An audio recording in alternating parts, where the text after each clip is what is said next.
The Los Angeles Clippers are the most cursed team in the NBA, and it's really not even close. I understand when looking at the current NBA, we see the Sacramento Kings struggling. We see the New York Knicks have won one playoff series in 20 seasons, but when it comes to the Los Angeles Clippers, they're just on a different level. I'm talking about career-ending injuries, draft mistake after draft mistake. The entire Clippers organization was started in Buffalo. No offense to Buffalo, but when they were in Buffalo, they fired their head coach and watched as he immediately won a championship with the Portland Trailblazers. The Clippers have never won a championship. They have never been close. Looking at this list of biggest draft regrets, I understand that it's easy to look back and say, hey, these should have been the right choices, you Clipper dummies. But that's not what we're doing here. All of this adds up. Draft picks, free agents, major injuries. What I will say is that after this video, when we take a look back, I think we'll both fully agree this is not only the perfect storm, this is the perfect curse. In terms of draft picks though, here we are, Jerome Robinson at pick number 13 in the 2018 draft, right before Michael Porter Jr., who some people have contract issues with now, but the Clippers could have won a title with him in 2021. The Clips took the Suns to 6 games without Kawhi Leonard, as their best player was injured in the previous series, and they still won. They got to the Western Conference Finals for the first time in...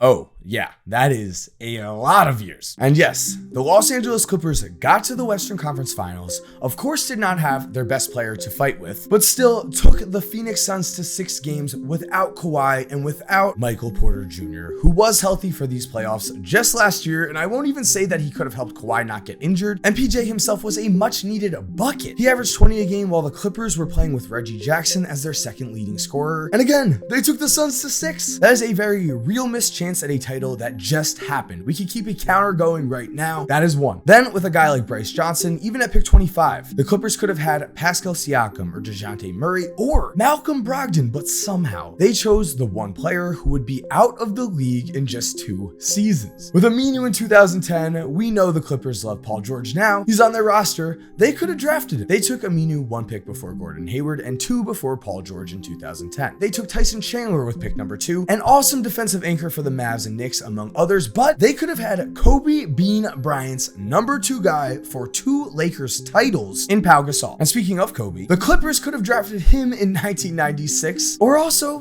2-time MVP Steve Nash. They even traded up in the 1998 draft just to take Michael Olowokandi over Hall of Famers such as Vince Carter, Dirk Nowitzki, and Paul Pierce. They also could have had Kevin Garnett in 1995. Incompetence, for sure. A curse?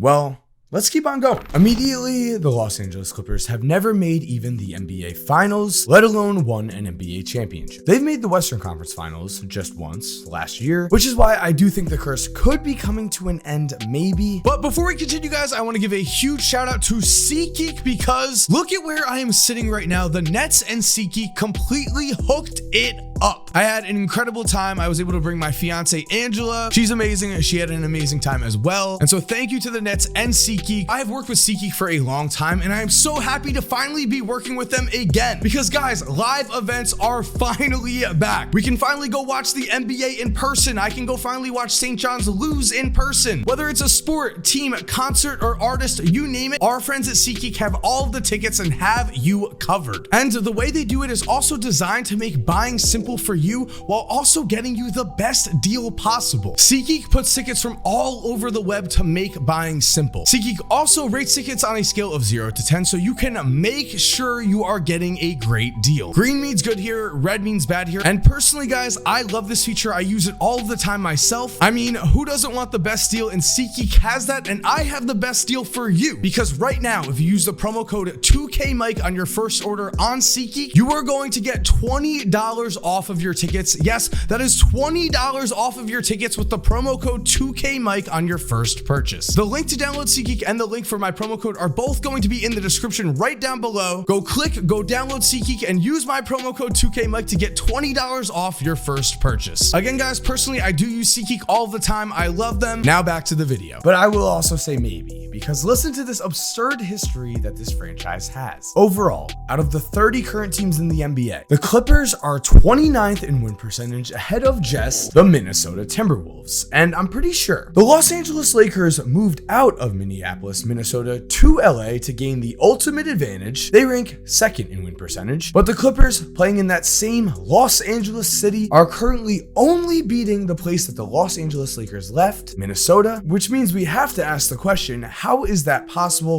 What has made them so different? What has made them so bad? By the way, guys, just a quick note, if you're enjoying this could be a series. We could talk about the Kings and the Knicks in the future and other teams. So if you are enjoying it, just comment down below that you want to see me continue, because I love this. I'll keep going. Well, the Los Angeles Clippers, just like the Los Angeles Lakers, started in a different city, but unlike the Lakers, the Clippers did not win titles. Instead, in the summer of 1976, as the Buffalo Braves, they would fire Jack Ramsey and watch immediately as Jack Ramsey led the Portland Trailblazers with MVP Bill Walton to a title. This was in 1976. It really goes back that far. The next season, the Clippers, Braves, whatever, traded for future Hall of Famer champion MVP Moses Malone, got him for basically nothing, and Moses would play 2 games for the team before he was traded away to Houston because, as a future MVP, he complained about not playing enough. Sticking with MVPs, the Clippers have never had a single one, but they did target Bill Walton, the MVP of that same Blazers team that won the title with their own former head coach Jack Ramsey during the summer of 1979, and they got Bill Walton. But Walton would play in just 14 games in 1980 before missing the entire next 2 full seasons. That October, somehow, the Clippers also traded away their first pick for 7 years in the future. It was 1979. This was a 1986 first round pick, and that first round pick became the #1 pick of the 1986 draft. All of this was before they hired the only man to literally get kicked out of the NBA for being racist, Donald Sterling,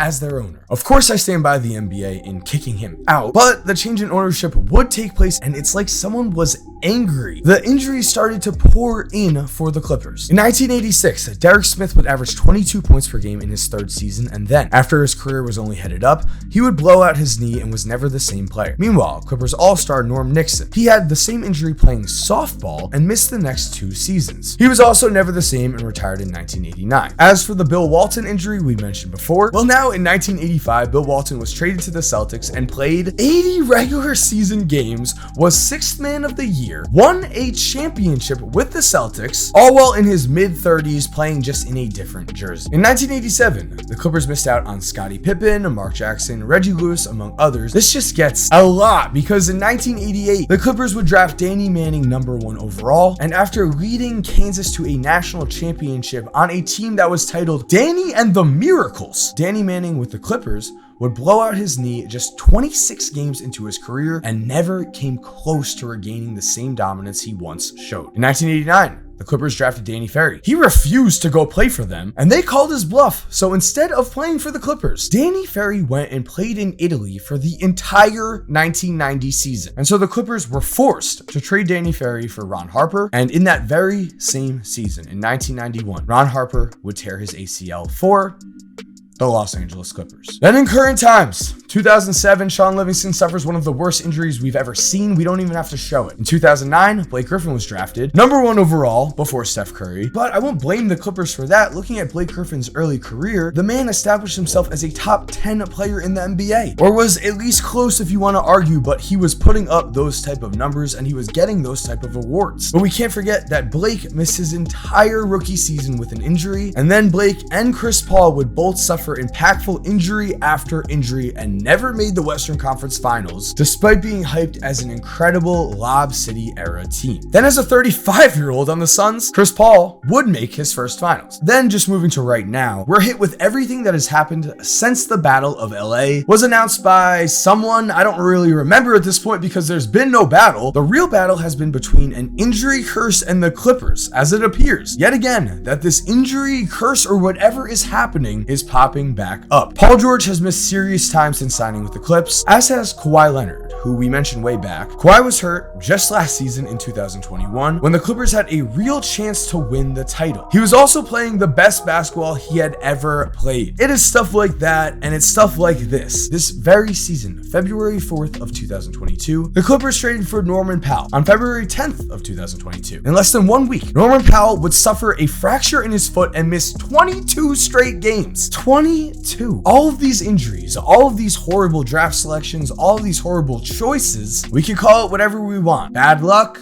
a curse, horrible incompetence. But at this point in time, all of this added up together to me feels like a curse. What does it feel like to you? Because again, with this series, I really want to dive into a few teams. I'm thinking about teams like the Sacramento Kings and the New York Knicks right off the top of my head. So any other teams, comment down below, but make sure, guys, to comment down below if you want to see this series continue, because I really think it is an awesome one. Speaking of awesome though, you guys are all awesome. Thank you so much for all of your support. I really hope you enjoy Coors Light. Remember to go check that out. If you're already subscribed to there, if you're subscribed here, you are so awesome. And if you're not subscribed, you're awesome too. Just thank you for watching. I appreciate it a ton. You're the best. We all know it. And as always, have an awesome day, guys. And cue that music. If you're still here while the music is cued, here are two videos I think you are definitely going to enjoy. I mean, personally, I think the one on the left might be more your style, but the one on the right looks pretty awesome too. Click one, let me know what you think. And again, have an awesome day.